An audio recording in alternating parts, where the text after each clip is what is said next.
जय श्री कृष्णा, राधे राधे। आप सभी का दिन शुभ और मंगलमय हो और भगवान श्री सूर्य नारायण की कृपा आप पर सदा बनी रहे। आज सुनिए ज्येष्ठ मास महात्म्य का अध्याय 17। आज के अध्याय में आप सुनेंगी वैवस्वत के लक्षण और सूर्य नारायण की महिमा का वर्णन। विष्णु भगवान ने ब्रह्मा जी से पूछा, ब्राह्मण, संसार में मनुष्य विष, रोग, ग्रह और अनेक प्रकार के उपद्रवों से पीड़ित रहते हैं। यह किन कर्मों का फल है? कृपा कर आप कोई ऐसा उपाय बताएं जिससे जीवों को रोग आदि की बाधा न हो। यह सुनकर ब्रह्मा जी कहने लगे, जिन्होंने पूर्व जन्म में व्रत, उपवास आदि के द्वारा भगवान सूर्य को प्रसन्न नहीं किया, वे मनुष्य विष, ज्वर, ग्रह, रोग आदि के भागी होते हैं। और जो सूर्य नारायण की आराधना करते हैं, उन्हें आदि व्याधियां नहीं सताती।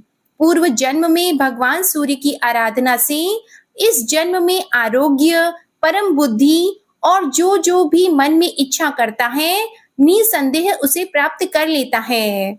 आदि व्याधियों से पीड़ित नहीं होता और न विष एवं दुष्ट ग्रहों के बंधन में ही फंसता है, तथा कृत्या आदि का भी भय उसे नहीं रहता। सूर्य नारायण के भक्त के लिए दुष्ट भी अनुकूल हो जाते हैं और सब ग्रह सौम्य दृष्टि रखते हैं। जिस पर सूर्य देव संतुष्ट हो जाते हैं, वह देवताओं का भी पूज्य हो जाता है। परंतु भगवान सूर्य का अनुग्रह उसी पुरुष पर होता है जो सब जीवों को अपने समान ही समझता है और भक्ति पूर्वक उनकी आराधना करता है। प्रजाओं के स्वामी भगवान सूर्य के प्रसन्न हो जाने पर मनुष्य पूर्ण मनोरथ हो जाता है। भगवान श्री विष्णु ने पूछा, ब्राह्मण, जिन्होंने पहले भगवान सूर्य की आराधना नहीं की और रोग व्याधि से दुखी हो गए हैं, वे उन कष्ट एवं पापों से कैसे मुक्त हो, यह भी कृपा कर बताएं।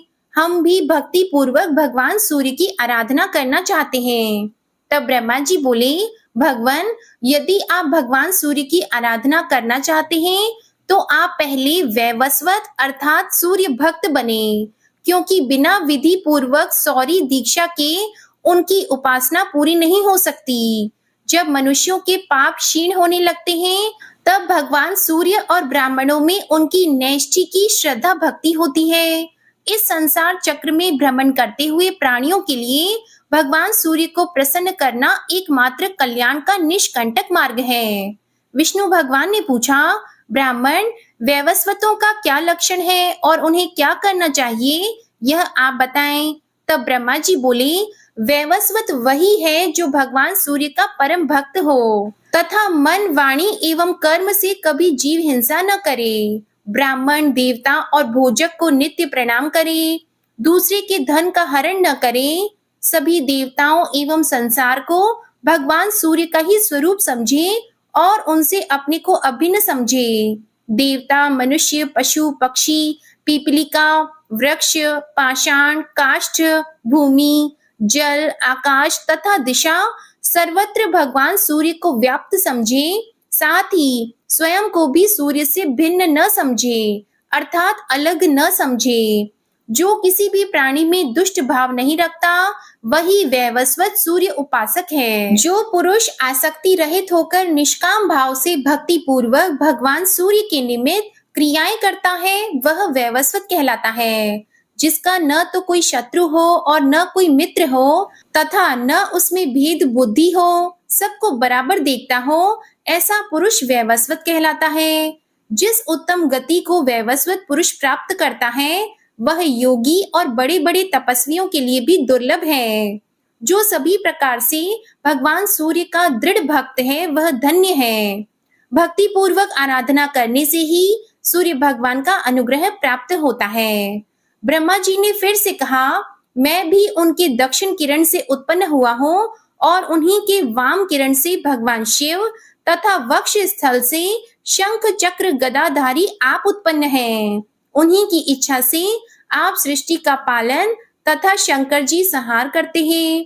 इसी प्रकार रुद्र, इंद्र, चंद्र, वरुण, वायु, अग्नि आदि सब देवता सूर्य देव से ही प्रादुर्भूत हुए हैं और उनकी आज्ञा के अनुसार अपने अपने कर्मों में प्रवृत्त हो रहे हैं। इसलिए भगवान, आप भी सूर्य भगवान की आराधना करें, इससे सभी मनोरथ पूर्ण होंगे। पितामह ब्रह्मा जी एवं विष्णु भगवान के इस संवाद को जो भक्ति पूर्वक श्रवण करता है वह मनोवांछित फलों को प्राप्त कर अंत में सुवर्ण के विमान में बैठकर सूर्य लोक को जाता है। अब सुनिए भगवान सूर्य नारायण के सौम्य रूप की कथा, उनकी स्तुति और परिवार तथा देवताओं का वर्णन।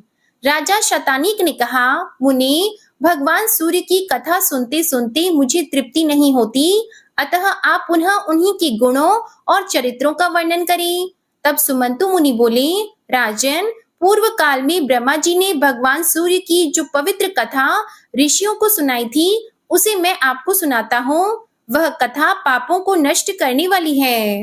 एक समय भगवान सूर्य के प्रचंड तेज से संतप्त होकर ऋषियों ने ब्रह्मा जी से पूछा, ब्राह्मण, आकाश में स्थित यह अग्नि के समान दाह करने वाला तेज पुंज कौन है? तब ब्रह्मा जी बोले, मुनीश्वरों, प्रलय के समय जब सारा स्थावर जंगम जगत नष्ट हो गया, उस समय सर्वत्र अंधकार ही अंधकार व्याप्त था। उस समय सबसे पहले बुद्धि उत्पन्न हुई, बुद्धि से अहंकार तथा अहंकार से आकाश आदि पंच महाभूतों की उत्पत्ति हुई और उनसे एक अंड उत्पन्न हुआ जिसमें 7 लोक और 7 समुद्रों सहित पृथ्वी स्थित है। उसी अंड में स्वयं ब्रह्मा तथा विष्णु और शिव भी स्थित थे।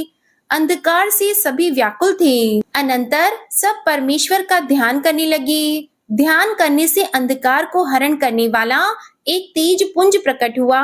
उसे देखकर हम सभी उसकी इस प्रकार दिव्य स्तुति करने लगे कि हे सनातन देवदेव, आप ही समस्त चराचर प्राणियों के आदि, सृष्टा एवं ईश्वरों के ईश्वर तथा आदि देव हैं।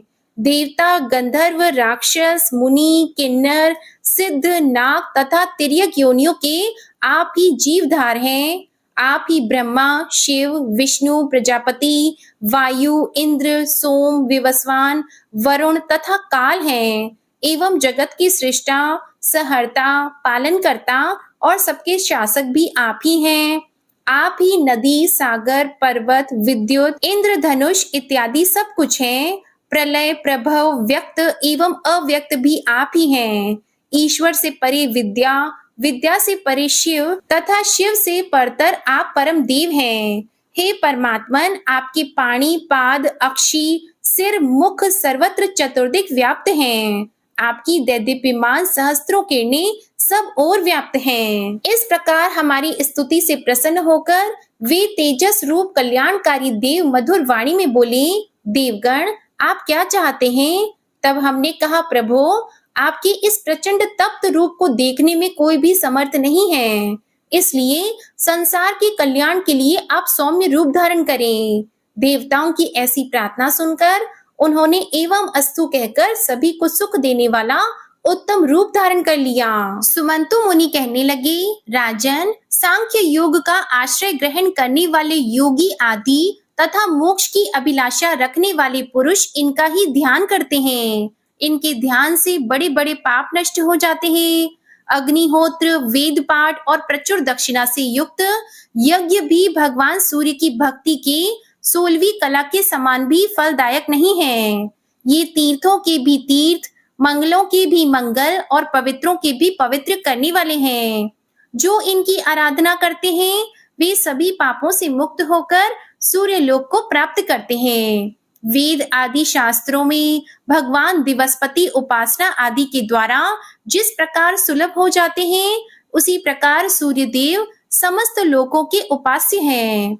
राजा शतानीक ने पूछा, मुनि, देवता तथा ऋषियों ने किस प्रकार भगवान सूर्य का सुंदर रूप बनवाया, यह भी आप बताएं। तब सुमंतु मुनि बोले, राजन, एक समय सभी ऋषियों ने ब्रह्मलोक में जाकर ब्रह्मा जी से प्रार्थना की कि ब्राह्मण, अदिति के पुत्र सूर्य नारायण आकाश में अति प्रचंड तेज से तप रहे हैं।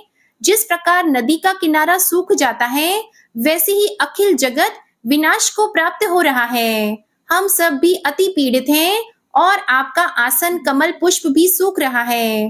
तीनों लोकों में कोई सुखी नहीं है, इसलिए आप ऐसा उपाय करें जिससे यह तेज शांत हो जाए। तब ब्रह्मा जी कहने लगे, मुनीश्वरों, सभी देवताओं के साथ आप और हम सब सूर्य नारायण की शरण में जाएं उसी में सबका कल्याण है।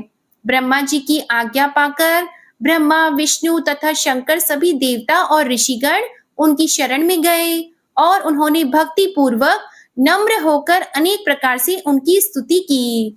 देवताओं की स्तुति से सूर्य नारायण प्रसन्न हो गए। सूर्य भगवान बोले, आप लोग वर मांगिए। उस समय देवताओं ने यही वर मांगा कि प्रभु, आपकी तेज को विश्वकर्मा कम कर दें, ऐसी आप आज्ञा प्रदान करें। इन्होंने देवताओं की प्रार्थना स्वीकार कर ली। तब विश्वकर्मा ने उनके तेज को तराश कर कम किया।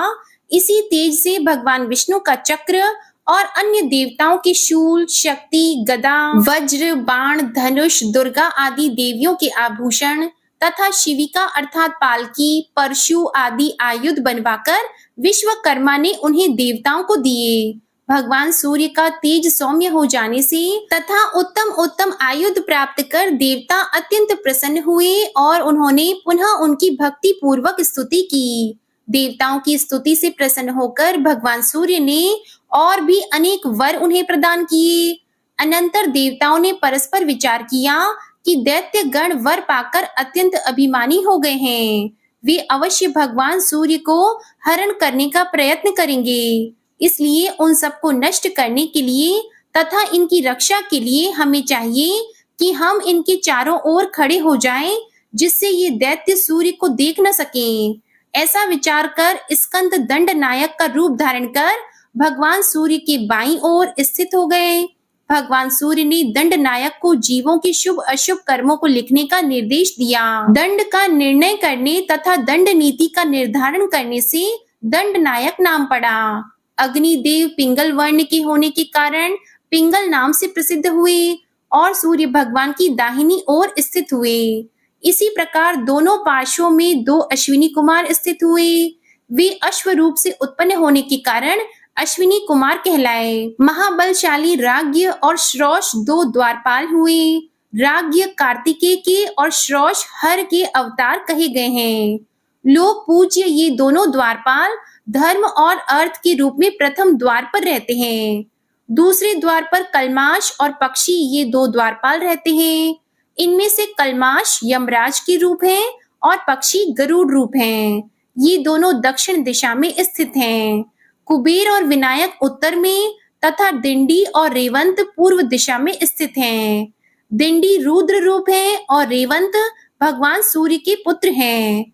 ये सब देवता दैत्यों को मारने के लिए सूर्य नारायण के चारों ओर स्थित हैं और सुंदर रूप वाले, विरूप, अन्य रूप और काम रूप हैं तथा अनेक प्रकार के आयुध धारण किए हैं। चारों वेद भी उत्तम रूप धारण कर भगवान सूर्य के चारों ओर स्थित हो गए। जय श्री कृष्णा। आज का अध्याय यही समाप्त हुआ।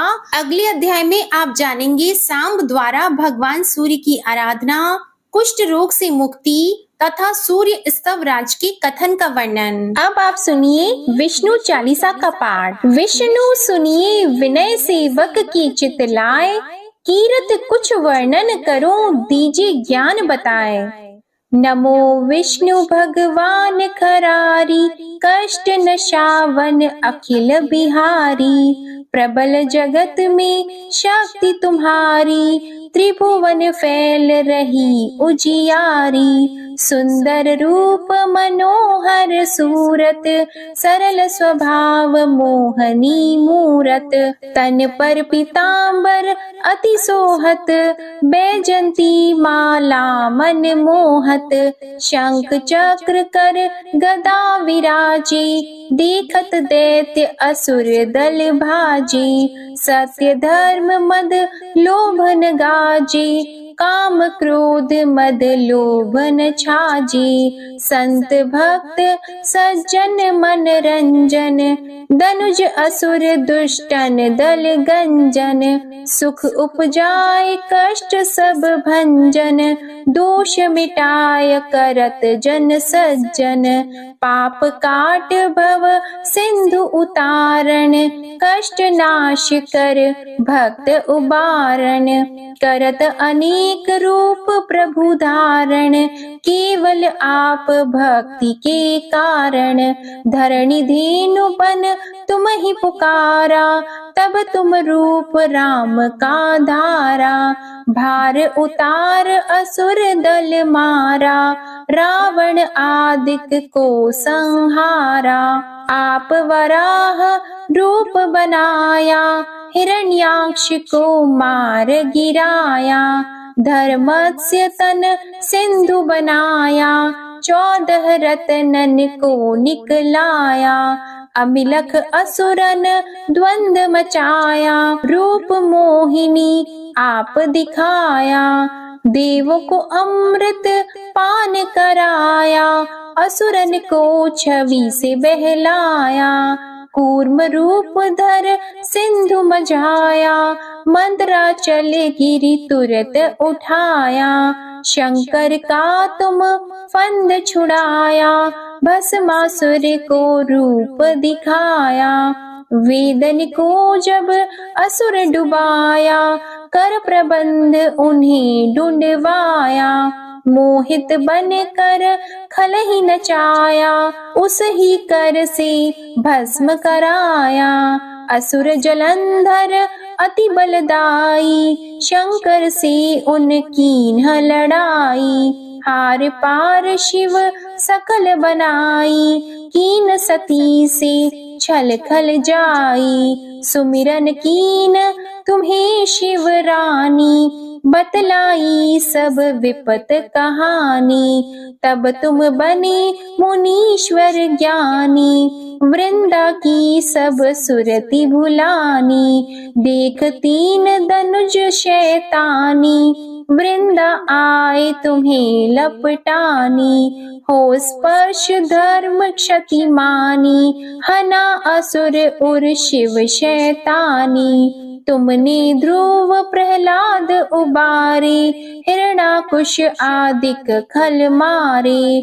गणिका और अजामिल तारे, बहुत भक्त भव सिंधु उतारे। हरहु सकल संताप हमारे, कृपा करहु हरि सिरजनहारे। देखहु मैं निज दर्श तुम्हारे, दीप बंधु भक्तन हितकारे। चाहता आपका सेवक दर्शन, करहु दया अपनी मधुसूदन। जानो नहीं योग्य जब पूजन, होय यज्ञ स्तुति अनुमोदन। शील दया संतोष सुलक्षण, विदित नहीं व्रत बोध विलक्षण। करहु आपका किस विधि पूजन, कुमति विलोक होत दुख भीषण। करहु प्रणाम कौन विधि सुमिरन, कौन भांति मैं करहु समर्पण। सुर मुनि करत सदा सेवकाई, हर्षित रहत परम गति पाई। दीन दुखिन पर सदा सहाई, निज जन जान लेव अपनाई।